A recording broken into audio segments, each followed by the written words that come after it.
ഒരാളുടെ മുഖവും ശബ്ദവും അഭിനയത്തിന് ഉപരിയായിട്ട് ഒരാളുടെ ബ്രെയിനിനെ തന്നെ നമുക്ക് റീക്രിയേറ്റ് ചെയ്യാൻ പറ്റും. For example, what if you get certain leaders, അവർ എങ്ങനെയാണ് ഡിസിഷൻ എടുത്തിരുന്നത് എന്നുള്ളതിൻ്റെ ഒരു പ്രോട്ടോകോൾ നമുക്ക് കിട്ടുവാണെങ്കിൽ you can train an AI model to recreate that. ഒരു പ്രോബ്ലം അതിനകത്ത് ഇടുമ്പോൾ അവരെങ്ങനെയാണോ റെസ്പോണ്ട് ചെയ്യുക അതനുസരിച്ച് AI മിമിക് ചെയ്ത് റെസ്പോണ്ട് ചെയ്തിരുന്ന രീതിയിലുള്ള പാറ്റേൺ റെക്കഗ്നിഷൻ എന്ന് പറയും. ക്രിയേറ്റീവ് ഇൻഡസ്ട്രി പൊട്ടിത്തെറിക്കാൻ പോകണം. പൊട്ടിത്തെറിക്കാൻ നല്ല അർത്ഥത്തിലാണ് പറയുന്നത്. Anyone can now think of becoming A film maker. ഇന്ന് നമ്മളോടൊപ്പം ഉള്ളത് AI എഡ്യൂക്കേറ്ററായ കൃഷ്ണകുമാർ സാറാണ്. അതായത് നമ്മുടെ ഈ ഒരു കാലഘട്ടത്തിൽ AI റിലേറ്റഡ് ഏത് കോഴ്സ് എങ്ങനെ പഠിച്ചാലാണ് നമുക്ക് അപ്ഡേറ്റഡ് ആയിട്ട് നിൽക്കാൻ പറ്റുക ഇനിയുള്ള കാലഘട്ടത്തിൽ എന്നൊക്കെ പറ്റി പറയുന്നതിന് വേണ്ടിയിട്ട് സാറ് നമ്മളോടൊപ്പം ഉണ്ട്. Welcome to ABC sir. ഈ പറഞ്ഞ പോലെ തന്നെ ഇൻട്രോയിൽ പറഞ്ഞതുപോലെ തന്നെ നമ്മളിപ്പം AI എല്ലാവരും AI യൂസ് ചെയ്യാൻ തുടങ്ങി. പക്ഷെ ഏത് ടൂള് എങ്ങനെ യൂസ് ചെയ്ത് അല്ലെങ്കിൽ ഏതൊരു കോഴ്സ് പഠിച്ച് വേണം നമുക്ക് അപ്ഡേറ്റഡ് ആയിട്ട് നിൽക്കാൻ പറ്റുക? ഇതിൽ ഏറ്റവും രസകരമായ കാര്യം എന്ന് പറയുന്നത് AI കഴിഞ്ഞ 3 കൊല്ലത്തിൽ നമ്മുടെ എല്ലാ സംസാര വിഷയമായിരുന്ന സമയത്ത് പല ആൾക്കാരും ഏർലി അഡോപ്റ്റേഴ്സായിട്ട് വന്നു. ഏർലി അഡോപ്റ്റേഴ്സ് എന്ന് പറഞ്ഞാൽ ChatGPT, പെർപ്ലെക്സിറ്റി അല്ലെങ്കിൽ Gemini, ക്ലൗഡ് ഇങ്ങനത്തെ ടൂൾസ് ആദ്യം തന്നെ ബാക്കിയുള്ള ഒരു പോപ്പുലേഷനിൽ 95% ആൾക്കാർ ഉപയോഗിക്കാത്ത സമയത്ത് 5% ആൾക്കാരെ ആണ് നമ്മൾ ഏർലി അഡോപ്റ്റർ എന്ന് വിളിക്കുക. ഇവർ കഴിഞ്ഞ 3 കൊല്ലം കൊണ്ട് they have develop some skills. ഇവരുടെ സ്കിൽസ് എന്ന് പറയുന്നത് നാച്ചുറലി എന്തൊക്കെ പ്രോബ്ലം അവരുടെ കയ്യിൽ വരുന്നോ ഉടനെ AI വെച്ചാണ് ആദ്യം തന്നെ സൊല്യൂഷൻ ഉണ്ടാക്കാൻ തന്നെ ശ്രമിക്കുന്നത്. ഏർലിയർ AI ഇല്ലാത്ത സമയത്ത് എങ്ങനെയായിരുന്നോ അതിൻ്റെ നേരെ ഓപ്പോസിറ്റായിട്ട് AI ഉള്ളപ്പോൾ AI വെച്ച് എങ്ങനെ സൊല്യൂഷൻ ഉണ്ടാക്കാവുന്ന രീതിയിലുള്ളൊരു തിങ്കിങ് ഇപ്പം നിലവിലുണ്ട്. ഇനി ഈ 5% ആൾക്കാർ മാത്രം പോരാ ഈ വേൾഡിൽ AI അഡോപ്റ്റ് ചെയ്യുന്ന ആൾക്കാർ. കാരണം അവർ ഏർലി അഡോപ്റ്റേഴ്സ് എന്ന രീതിയിൽ അവർക്ക് വലിയ അഡ്വാൻറ്റേജ് കിട്ടി. അപ്പം എഡ്യൂക്കേറ്റർ എന്ന രീതിയിൽ ഞാനും ഏറ്റവും അധികം ആൾക്കാർക്ക് ഈ സെഷൻസ് എടുക്കുന്ന സമയത്ത് ഞാൻ മനസ്സിലാക്കിയത് ഏർലി അഡോപ്റ്റേഴ്സിൻ്റെ അപ്രോച്ച് വളരെ ഡിഫറെൻ്റ് ആണ്. അവരുടെ അപ്രോച്ച് എന്ന് പറയുന്നത് ഏതൊരു ടെക്നോളജിയും വരുന്ന സമയത്ത് ആദ്യം തന്നെ അതിനെ മനസ്സിലാക്കാനും അതിനെ എക്സ്പെരിമെൻ്റ് ചെയ്യാനും അതിൽ എങ്ങനെയൊക്കെ ജോലിക്കും അല്ലെങ്കിൽ നമ്മുടെ പേഴ്സണൽ ആവശ്യത്തിനൊക്കെ ഉപയോഗിക്കാമെന്നുള്ള നാച്ചുറലായിട്ടൊരു തിങ്കിങ് അവർക്കുണ്ട്. ഇവരെ കണ്ടിട്ടാണ് നെക്സ്റ്റ് ലെവൽ ഓഫ് ഒരു 20% ആൾക്കാർ ഇതൊക്കെ നടക്കുന്നുണ്ട് ലോകത്തിൽ, ഞാനും പോയി ശ്രമിക്കട്ടെ, ദിസ് ഈസ് എക്സൈറ്റിംഗ് എന്ന രീതിയിൽ ബാക്കിയുള്ള 20% വരും. അവരാ ശരിക്കും പറഞ്ഞാൽ നെക്സ്റ്റ് ലെവൽ ഓഫ് അഡോപ്റ്റേഴ്സ്. ഇന്ന് നമ്മൾ നിൽക്കുന്നത് നെക്സ്റ്റ് ലെവൽ ഓഫ് അഡോപ്ഷനിലാണ്. ശരിക്കും പറഞ്ഞാൽ 3 കൊല്ലത്തിൽ ഏർലി 5% ആൾക്കാരെ കണ്ട് എക്സൈറ്റഡ് ആയിട്ട് നമ്മൾ നെക്സ്റ്റ് ലെവൽ ഹ്യൂജ് പോപ്പുലേഷനാണ്. 20% ഓഫ് ദ വേൾഡ് എന്നുള്ള ഹ്യൂജ് പോപ്പുലേഷനാണ്. ഈ 20% ആൾക്കാർ ഇതിലേക്ക് വരുന്നു. അപ്പോൾ just to give an example, ഇപ്പോൾ ChatGPTയുടെ വീക്ക്ലി ആക്റ്റീവ് യൂസേഴ്സ് എന്ന് പറയുന്നത് 800 മില്യൺ യൂസേഴ്സാണ്. റൈറ്റ്. അങ്ങനെ നോക്കുകയാണെങ്കിൽ നമ്മുടെ ബാക്കി 4 വലിയ ഫ്രണ്ടിയർ മോഡൽസിൻ്റെ എല്ലാം കൂടി actually if you really look at it ഏതാണ്ട് ഒരു 1 ബില്യൺ യൂസേഴ്സ് AIക്ക് ഉണ്ടെന്ന് നമുക്ക് മനസ്സിലാക്കാം. റൈറ്റ്. അപ്പോൾ ഇന്ന് വേൾഡിൽ ടോട്ടൽ പോപ്പുലേഷൻ നോക്കുമ്പോൾ 8 ബില്യൺ യൂസേഴ്സ് അല്ലെങ്കിൽ 8 ബില്യൺ ആൾക്കാരുണ്ടെങ്കിൽ അതിൽ 1 ബില്യൺ ആൾക്കാർ AIയുടെ ഇനീഷ്യൽ ലെവൽ ഓഫ് യൂസേജ് തുടങ്ങി. റൈറ്റ്. ഓപ്പൺ AI അല്ലെങ്കിൽ ChatGPT എന്ന് പറയുന്നത് നമുക്കിപ്പോൾ ഡയറക്റ്റ് ഒരു AI ലൈക്ക് കസ്റ്റമേഴ്സ് ആണെന്ന് നമുക്ക് പറയാം, അല്ലെങ്കിൽ യൂസേഴ്സ് ആണെന്ന് പറയാം. പക്ഷേ ഇതല്ലാതെ നമ്മൾ ഓൾറെഡി യൂസ് ചെയ്യുന്ന ആപ്പുകളൊക്കെയും AI ഇൻ്റഗ്രേറ്റഡ് ആയിട്ടുണ്ടല്ലോ. ഇപ്പോൾ വാട്സപ്പ് ആണെങ്കിലും വാട്സപ്പ് AI, മെറ്റാ AI ഉണ്ട്. അതെ. അല്ലെങ്കിൽ അതുപോലെയുള്ള എല്ലാ ഫീൽഡിലും ഇപ്പോൾ AI, Gemini ഉണ്ട്. സോ അത് ഓൾറെഡി ഇൻ്റഗ്രേറ്റഡ് ആണ്. അപ്പോൾ അങ്ങനെ നോക്കുകയാണെങ്കിൽ ഇതിൻ്റെ ഈ ഒരു കണക്ക് എന്ന് പറഞ്ഞാൽ ഇനിയും കൂടുതലായിരിക്കും. ഇപ്പോൾ വാട്സപ്പിൽ നമുക്ക് പെർപ്ലെക്സിറ്റിക്ക് AI ബോട്ടുണ്ട്, മെറ്റയ്ക്കുണ്ട്, അല്ലെങ്കിൽ പല പല കമ്പനികളിലൊക്കെ തന്നെ WhatsApp itself is going to be AI integrated very soon. നമ്മൾ മനസ്സിലാക്കേണ്ടത് ഇത്രയേ ഉള്ളൂ.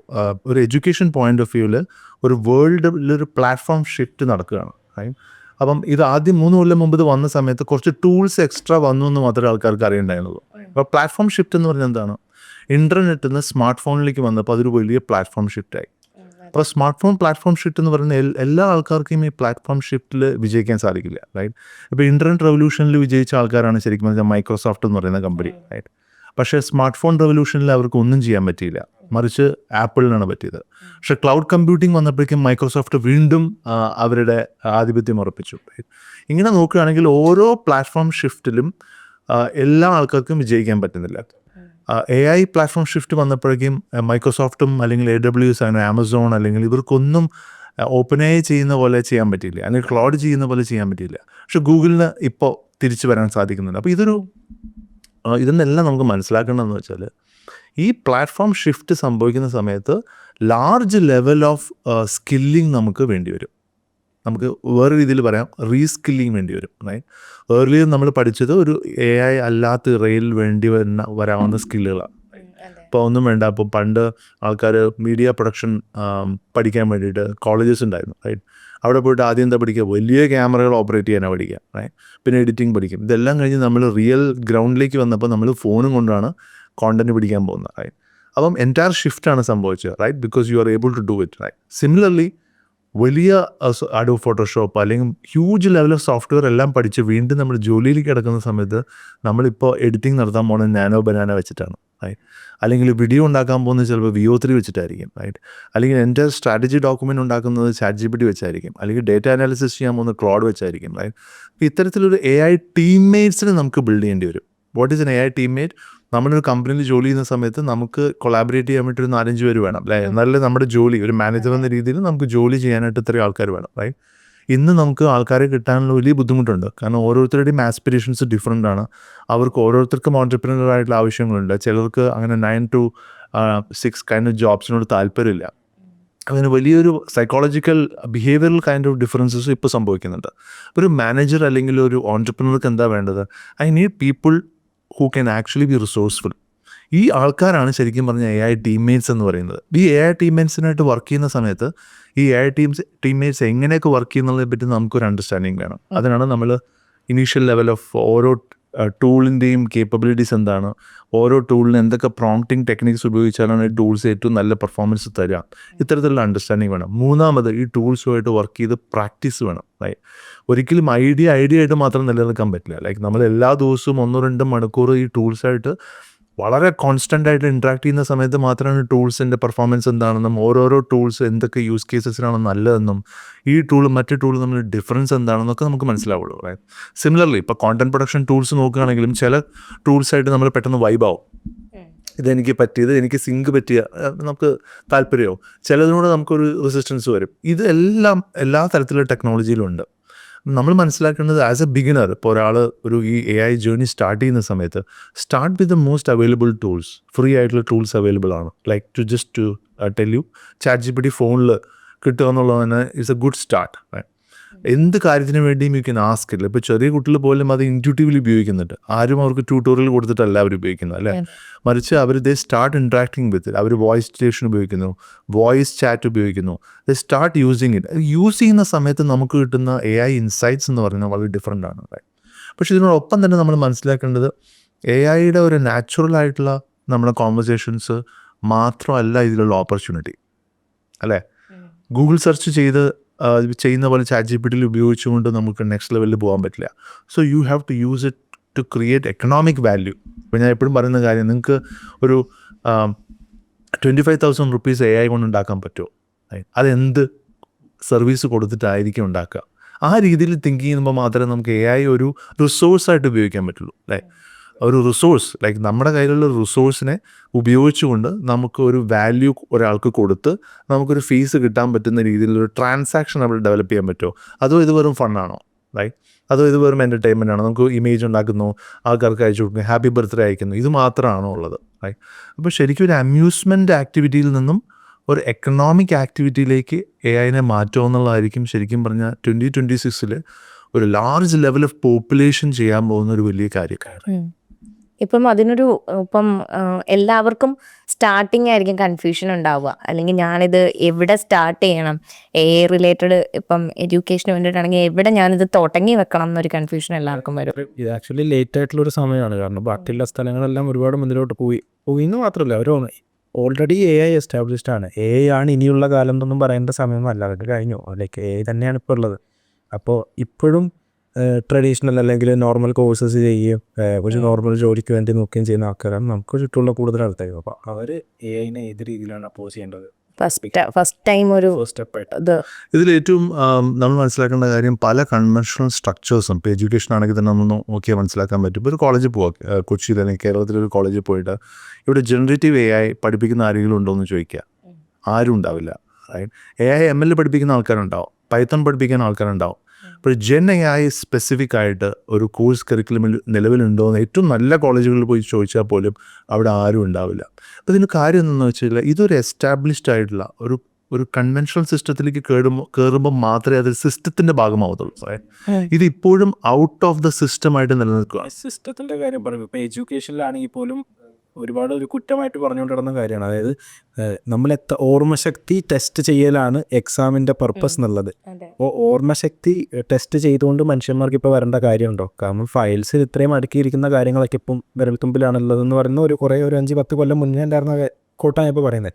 അപ്പോൾ ആ ഒരു സമയവും കഴിഞ്ഞ് അടുത്ത എന്നുള്ള ഈ ഒരു സമയത്ത് ഇപ്പോഴും എക്സാംസും കാര്യങ്ങളൊക്കെ ട്രഡീഷണൽ അതേ രീതിയിൽ തന്നെയാണ് നടക്കുന്നത്, ഓർമ്മശക്തി ടെസ്റ്റ് ചെയ്യുന്ന പോലെ. അപ്പോൾ അതിൽ സൂണായിട്ട് നമുക്ക് ഈ പറഞ്ഞ മാറ്റങ്ങൾ വരികയാണെന്നുണ്ടെങ്കിൽ അതെങ്ങനെ നമ്മൾ ഫേസ് ചെയ്യും? ഇതിൻ്റെ എക്സാമ്പിളാണ് ഇപ്പോൾ ഈ IIT ഡൽഹി എന്ന് പറയുന്ന ഇൻസ്റ്റിറ്റ്യൂഷനിൽ അവരുടെ എക്സാം സിസ്റ്റം അവർ സ്വല്പം മാറ്റിയിട്ടുണ്ട്. അവർ പറയണത് നിങ്ങൾക്ക് ക്വസ്റ്റ്യൻസ് തരും, വളരെ കോംപ്ലക്സ് ആയിട്ടുള്ള ക്വസ്റ്റ്യൻസ് ആയിരിക്കും, അൺലൈക്ക് ഏർലിയർ ട്രഡീഷണൽ ക്വസ്റ്റ്യൻസ് ആയിരിക്കില്ല. പക്ഷേ ഈ കോംപ്ലക്സ് ക്വസ്റ്റ്യൻസ് സോൾവ് ചെയ്യാനായിട്ട് നിങ്ങൾക്ക് AI ഉപയോഗിക്കാം. നിങ്ങൾ ഫൈനൽ ഔട്ട്പുട്ട് എന്ന് പറയുന്നത് നിങ്ങളുടെ എൻറ്റയർ കോൺവെർസേഷൻ്റെ ത്രെഡ് ലിങ്കാണ് നിങ്ങളുടെ ഫൈനൽ ഔട്ട്പുട്ട്. അതിൻ്റെ ലാസ്റ്റ് ഒരു ചെറിയൊരു coat വരുന്നതാണോ?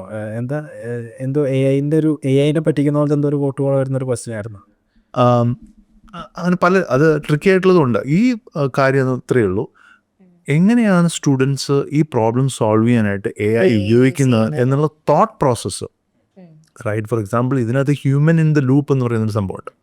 Human in the loop എന്ന് പറയുന്നത് നിങ്ങളാണ്. അപ്പം നിങ്ങൾ നാളെ റൺവേ ML ഉപയോഗിച്ചുകൊണ്ടൊരു AI ഫിലിം ഉണ്ടാക്കാമെന്ന് വിചാരിക്കുക, റൈറ്റ്? AI ഫിലിം ഉണ്ടാക്കുക എന്ന് പറയുമ്പോൾ ഓക്കെ, ആൾക്കാർ വിചാരിക്കും എല്ലാ AI ഉണ്ടാക്കുന്നത്, റൈറ്റ്? പക്ഷേ ഇതിൻ്റെ സ്റ്റോറി ലൈൻ, ഇതിൻ്റെ തോട്ട് പ്രോസസ്സ്, എന്ത് തരത്തിലുള്ള കളർ പാലറ്റ് വേണം, ഇത് മുഴുവൻ നിശ്ചയിക്കുന്നത് അവിടെ ഒരു ഡയറക്ടറുണ്ട്, റൈറ്റ്? ജസ്റ്റ് ലൈക്ക് ഇപ്പോൾ ഒരു ഫിലിം ഡയറക്ടർ 100 പേരെ വെച്ചൊരു പടം പിടിക്കുന്നുണ്ടെങ്കിൽ നമ്മൾ ഇന്നൊരു ഫിലിം ഡയറക്ടറാണ് AI വെച്ചാണ് പടം പിടിക്കുന്നത്. പക്ഷേ ഇതേ ലെവൽ ഓഫ് ഇൻസ്ട്രക്ഷൻസ് ഒരു നല്ല ഡയറക്ടർ എങ്ങനെയാണോ ഹൈലി പ്രിസൈസ് ആയിട്ടുള്ള വളരെ പേഷ്യൻ്റ് ആയിട്ടുള്ള ഇൻസ്ട്രക്ഷൻസ് കൊടുത്ത് ആളുകളിൽ നിന്ന് പെർഫോമൻസ് എക്സ്ട്രാക്ട് ചെയ്യുന്നത്, ഇതേ ലെവൽ ഓഫ് പ്രോട്ടോക്കോൾ നമ്മൾ ഫോളോ ചെയ്താൽ മാത്രമേ AI-ലും നമുക്ക് നല്ലത് കിട്ടുള്ളൂ, right? AI also gives you surprises just like humans. അപ്പോൾ നമ്മൾ നല്ലൊരു നടനെ കൊണ്ടുവന്നു കഴിഞ്ഞാൽ ആൾക്ക് കാര്യം പറഞ്ഞു കൊടുത്താൽ അയാൾ ചിലപ്പോൾ നമ്മളെ അത്ഭുതപ്പെടുത്തും, ചിലപ്പോൾ നമുക്ക് അത്ര വേണ്ട രീതിയിൽ കിട്ടൂല, രണ്ടും സംഭവിക്കാം, റൈറ്റ്? ഇതേപോലെ സർപ്രൈസസ് ഉണ്ട് ഈ കാര്യത്തിൽ. പക്ഷേ എന്നാൽ പോലും നമുക്ക് കൺട്രോൾ ഉണ്ടെന്നുള്ളതാണ്. As a film director you work with Runway ML is a big video platform, right? You can create images and videos, highly character consistent ആയിട്ടുള്ള വളരെയധികം ഓപ്ഷൻസ് ഉള്ള. ഇൻഫാക്റ്റ് ഇപ്പോൾ റൺവേ MLൻ്റെ AI ഫിലിം ഫെസ്റ്റിവൽ വരെ start ചെയ്തു. അവരിപ്പോൾ artificial ഇൻ്റലിജൻസും ഫിലിമും കൂടെ integrate ചെയ്ത് പറയാം. ഒരുപാട് കാലം മുന്നേ വീഡിയോ ഗെയിംസിൽ ഇപ്പോൾ for example PS PlayStation video ഗെയിംസിലൊക്കെ ഉണ്ടായിരുന്നൊരു കാര്യമുണ്ട്. അതായത് ആക്ടേഴ്സിനെ അനിമേറ്റഡ് രൂപത്തിലാക്കി അത് ഒരു ഒരു വീഡിയോ ഗെയിമിൽ ഒരു ക്യാരക്ടറാക്കി മാറ്റുകയും ചെയ്യുന്നത്. അപ്പോൾ അവർ ആക്ച്വലി അങ്ങനെ ഒരു ആക്ടറിൻ്റെ അവൈലബിലിറ്റി ഇല്ലെങ്കിലും അങ്ങനെ ഒരു ആക്ടറിന് നാളെ ഇല്ലാതായി പോലും ആ ഒരു ഫയൽ വെച്ചിട്ട് നമുക്ക് പിന്നെയും അത്തരം ഗെയിമുകൾ അല്ലെങ്കിൽ കോണ്ടന്റ് ക്രിയേറ്റ് ചെയ്തുകൊണ്ടിരിക്കാം. അപ്പോൾ AI വെച്ചുകൊണ്ട് ഓൾറെഡി നമുക്കിപ്പോൾ ഉള്ള എസ്റ്റാബ്ലിഷ്ഡ് ആയിട്ടുള്ള ആക്ടേഴ്സിൻ്റെ ഒരു ഫുൾ സ്ട്രക്ചർ റീക്രിയേറ്റ് ചെയ്തിട്ട് അതിൻ്റെ ഒരു പേറ്റൻറ്റ് രജിസ്റ്റർ ചെയ്തിട്ട് നാളെ അവരില്ലെങ്കിലും അവരുടെ സിനിമകൾ റിപ്പീറ്റായിട്ട് റിലീസ് ചെയ്യാൻ പറ്റുന്നൊരു സിസ്റ്റം ഉണ്ടാവും എന്ന് പറയുന്നുണ്ട്. അത് ഓൾറെഡി എൻ്റെ പേറ്റൻ്റൊക്കെ സ്റ്റാർട്ട് ചെയ്യുന്നുണ്ടെന്നും പറയുന്നേക്കുന്നുണ്ട്. അതിൻ്റെ പോസിബിലിറ്റി എന്താണ്? അത് എത്രമാത്രം? അതെ, ഇപ്പോൾ OpenAI ആക്ച്വലി ഹോളിവുഡുമായിട്ട് ബന്ധപ്പെട്ട് വളരെ ആക്റ്റീവായിട്ട് വർക്ക് ചെയ്യുന്ന ഒരു പ്ലാറ്റ്ഫോമാണ്. ഞാൻ മനസ്സിലാക്കുന്നത് പല വലിയ ആക്ടേഴ്സും ലൈക്ക് ഇപ്പോൾ മോർഗൻ ഫ്രീമാൻ്റെ ശബ്ദം നമുക്ക് ലെഗസി ആയിട്ട് ക്രിയേറ്റ് ചെയ്യാൻ പറ്റുവാണെങ്കിൽ it is A great thing. മാത്രമല്ല ഇവരെയൊക്കെ റീക്രിയേറ്റ് ചെയ്ത് അവതാസായിട്ട് കാണാൻ താല്പര്യമുള്ള ഒരു ജനറേഷൻ കൂടി ഉണ്ടാവും, റൈറ്റ്? ഒരു 50 കൊല്ലം കഴിഞ്ഞാൽ അവരൊന്നും കാണാൻ ചിലപ്പോൾ ആർക്കും താല്പര്യം ഉണ്ടാവില്ല. പക്ഷേ ഇന്ന് നമുക്കൊരു മില്ലനിയൽസ് അല്ലെങ്കിൽ 90s ആൾക്കാർക്ക് ഇനിയും ഞങ്ങൾക്ക് കുറച്ചും കൂടി കാലം ഇവരുടെ ഒരു ബെസ്റ്റ് ഓഫ് ടൈം കാണണമെന്ന് ആഗ്രഹമുണ്ട്. പക്ഷേ ഇവർക്ക് അതിനുള്ള അവതാർ ഇല്ലെങ്കിൽ this is where AI is coming it, right?